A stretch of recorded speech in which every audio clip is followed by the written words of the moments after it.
देश का हरियाणा के चुनाव के बाद महाराष्ट्र और झारखंड का चुनाव होने जा रहा है।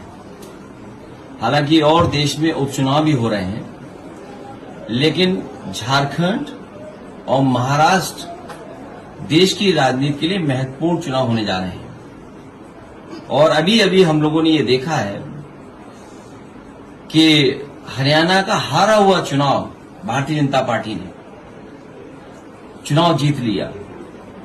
इसलिए महाराष्ट्र और झारखंड, इसमें जितने भी दल हैं, खासकर इंडिया गठबंधन के जितने सहयोगी दल हैं, हम सब मिलकर के भारतीय जनता पार्टी को हराएंगे, मुकाबला करेंगे। सर जो ये गठबंधन है, महाराष्ट्र का गठबंधन जनता का चुनाव नहीं है। ये छीना हुआ, हत्याया हुआ सरकार है। आज जो सरकार चल रही है महाराष्ट्र में, वो जनता की चुनी हुई सरकार नहीं है। ये हत्याई हुई सरकार बनाई है, खोखे से डरा करके, खोखों से भी। यहाँ की भाषा में मैं समझता हूं आप बेहतर समझते होंगे। और महाराष्ट्र में महाभ्रष्टाचार चल रहा है इस सरकार में।